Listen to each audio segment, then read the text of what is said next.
Good morning. Welcome to Chaikin PowerFeed, your daily market digest. Today is Monday, September 17th, 2018. I am your host, Dan Russo, the Chief Market Strategist at Chaikin Analytics. You can follow me on Twitter at DanRusso_CMT.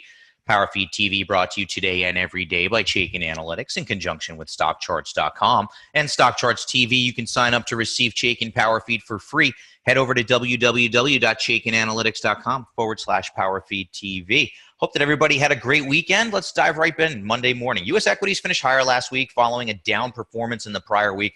Telecom, energy, tech, industrials, consumer discretionary, and healthcare were all up over 1%. Financials did lag. They were the only sector that finished in the red on the week. Treasuries extended their recent weakness with the 10-year yield hitting 3% at one point on Friday and testing that level again here this morning. The dollar index lost about 50 basis points, but it did end off its worst levels of the week thanks to a Friday bounce. Gold was a little bit higher, and WTI crude settled up 1.8%.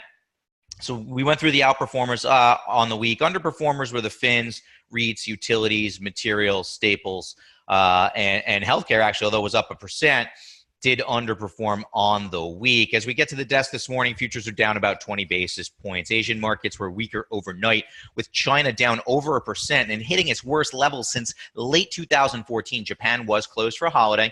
European markets are mostly on the defensive, though Italy is trading higher. Treasuries are unchanged to slightly weaker. As I said, 10-year yield hitting 3% again. Dollar is weaker versus the majors. Gold slightly higher, and WTI crude is up 70 basis points. For the S&P 500, though, we are moving further from support at that breakout level, but we are into resistance, and you've heard me kind of call this weak resistance. We're trying to test resistance levels now, as we are trading near all-time highs. We've been calling 2,900 to 2,920 resistance level, so we are in that zone. Support does remain at 2,873, 2,800, and 2,742 is your 200-day moving average. Resistance, as I said, 2,900 to 2,920, although that's kind of soft resistance, if you will.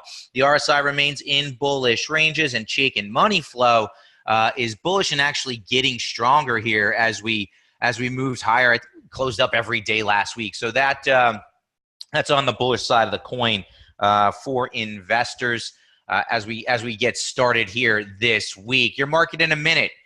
Chaikin Analytics PowerFeed subscribers. Every day you'll get an email, have my bullet points in there, kind of what I'm talking about in my note to our clients. Stocks move higher from key breakout levels. We touched on that. 10-year yield test 3%.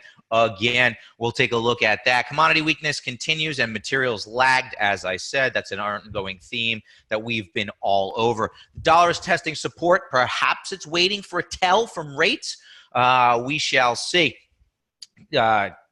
Kind of view would be that higher rates would help the dollar. We'll see what happens if rates can get through that 3% zone. Futures do point to a lower open. Looking at the power bars on the major indices, the Dow remains skewed in favor of the bulls, 8 bullish or very bullish stocks for 2 bearish or very bearish stocks. S&P 500 saw some strength on Friday, 123 to 57 bulls to bears. NASDAQ actually strengthened a bit, although it was down 30 basis points. 30 bullish or very bullish stocks for 13 bearish or very bearish stocks.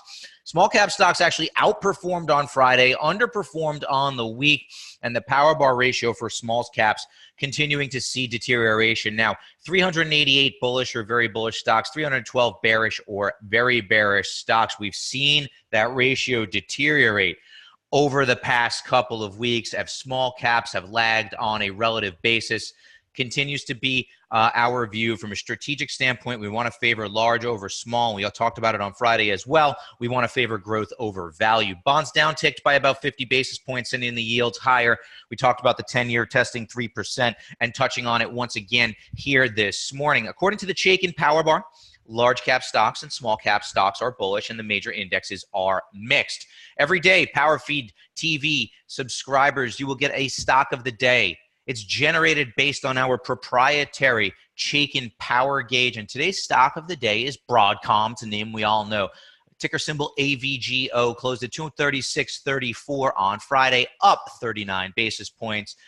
Avago or Broadcom has a very bullish Chaikin power gauge rating due to very strong earnings performance, very positive expert activity, and strong price volume activity. But as we dig into the charts here a little bit, we do get a little bit of a mixed bag, right? Ribbon at the bottom of the screen tells us where the power gauge ratio is and has been over, power gauge rating rather, where it's been and has been over the past 12 months. You can see we're currently on that very bullish rating, but the market and the model are not in agreement. Broadcom is underperforming relative to the SPY. So the dynamic duo not in gear.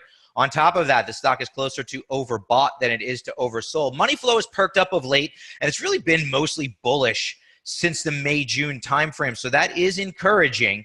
However, we have traded into this gap from that opened to the downside in July, and we're now kind of consolidating here just above the long-term trend line, which is shifting from down to flat. This being the fact that we're closer to overbought gives me some pause. The fact that we're not outperforming the market here gives me some pause. So I think that Broadcom is a name that we want to keep an eye on. We want to add it to a bullish watch list. But again, it's a weak industry group. We've been talking about semiconductors for a while, how they've been lagging on a relative basis. Semis, when we look at the power bar ratio within Chaikin Analytics, are on the weaker side of the coin. So yeah, I don't see the need really to attack Avago on the long side in the here and now. I think we want to add it to a bullish watch list. It's a quality company that we want to keep an eye on. Maybe see some consolidation here, work off this overbought condition, begin to outperform the market, and then it becomes a lot more interesting to me. But I think we just want to add Broadcom to a watch list now, not getting involved at the present moment. Sector movement over the last 5 days, checking out how the major groups have been trading. Energy top of the list as oil traded higher. But as I said, from a power bar perspective, if you read my note this morning, you'll see that energy is one of the weaker sectors. And within energy, the two main industry groups, services and E&P, are both underperforming the broader market. So just keep that in mind. Industrials up and technology round out the top three. That new comms group has had a good past 5 days. Financials really the only weak spot over the past 5 days, down 35 basis points. And you can see the defensives lagging. Staples, real estate, and utilities all towards the bottom of the list there. That is encouraging if you're bullish on the market in general, as we are. And as we've been saying for a while, we want to utilize market-induced weakness in sectors like healthcare and sectors like technology to isolate the strongest names for potential entries on the long side, and we do continue with that view here today.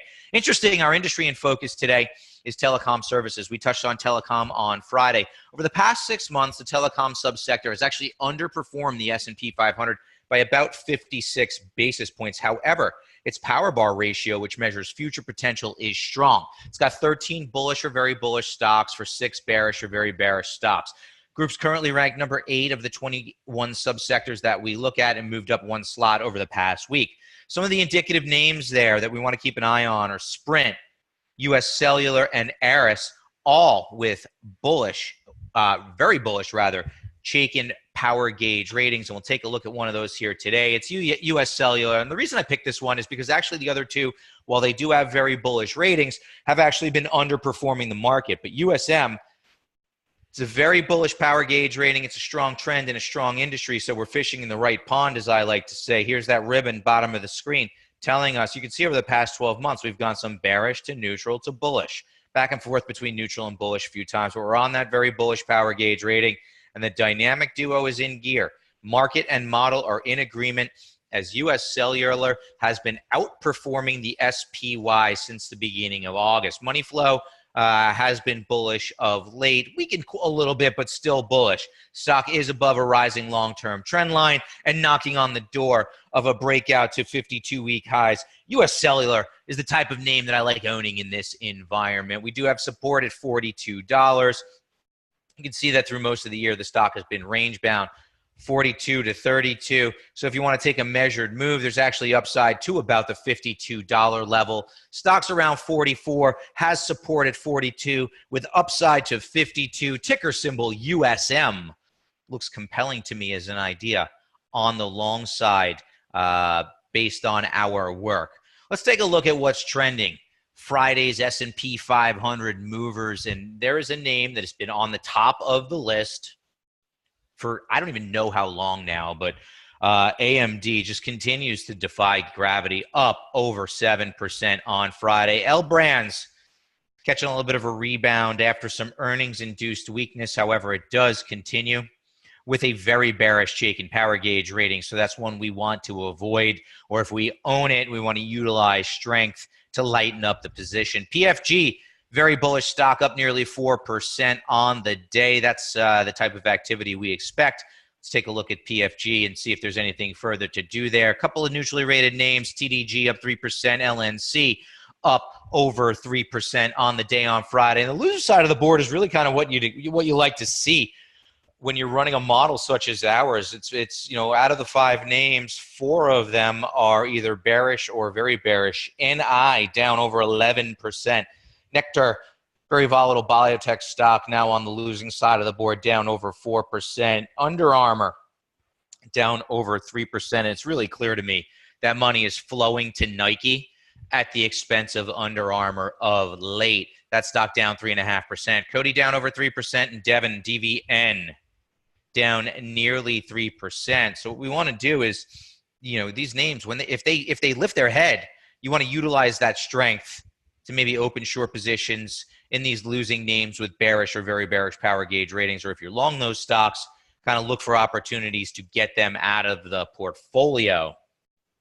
Taking a look now at our earnings update. Dave & Buster's surprised. They beat by 10 cents on Friday, reporting a profit of 84 cents. Today, we'll actually hear from 2 kind of bellwether companies as far as I'm concerned, both after the close. Bullish rated FedEx, and what I will say is that this is a newly bullish stock, so that's interesting to me. One of the ways that I like playing on e-commerce and in particular the strength of Amazon has been UPS. UPS was actually a name that I highlighted as a long idea a couple of weeks ago for our clients at Chaikin Analytics, and I believe the same thesis applies for FedEx. I saw an interesting stat this morning. The percentage of retail sales that are online is still surprisingly low. It's only about 20%, right? So there's still room for that number to go higher. And as that room goes higher, obviously the delivery of those goods that we're purchasing online is going to become important. And UPS and FedEx are 2 ways to play a derivative on growing e-commerce strength. I like UPS. FedEx reports after the close today. It is bullish. And Oracle, ORCL, is a neutrally rated stock, bellwether name within the software space. They will report after the close today as well. I did take a quick look, and what I did notice, not that this is a reason to do anything, but just something to keep in the back of your mind, Oracle does tend to trade lower following their earnings reports. So we touched on equity markets here this morning. Mondays for Chaikin Analytics subscribers are macro days for me. We look at broad themes across asset classes and across markets on Monday mornings to kind of get the week going. We touched on equities in our review there.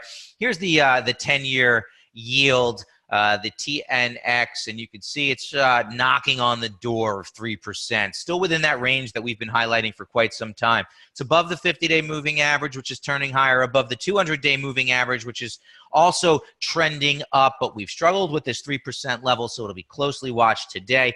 Positioning is skewed bearishly. Bonds, i.e., people are short bonds in expectation of yields going higher. I think that's part of the reason we've been stuck in this range. But now that we're knocking on the door of 3%, let's take a look. And I wonder what kind of impact that has on the U.S. dollar. We'll take a look. Commodity weakness keeps materials in check. Here's the CRB, Continuous Commodities Index. And you can see trading below the 50-day moving average, trading below the 200-day moving average, death cross on the screen. RSI is in bearish ranges, and you can see that commodity weakness, the range-bound commodity trade, has really kept materials in check. Materials have been underperforming the market, have not broken to new highs yet. And here's that U.S. dollar kind of testing support at the 50-day moving average. I have to think that if rates break out, it'll drag the U.S. dollar higher with it, and that could have a positive impact for small cap stocks. So we are keeping an eye on that. As you know, I watch all of the major markets very closely. So we would appreciate, listen, if you enjoy PowerFeed TV every day, help us spread the word. if you could share our link on social media, chaikinanalytics.com/PowerFeed-TV. Share it with your friends and family. And as always, you can get powerful, profitable ideas and more if you're not already signed up. chaikinanalytics.com/PowerFeed-TV. Have a great day, everyone.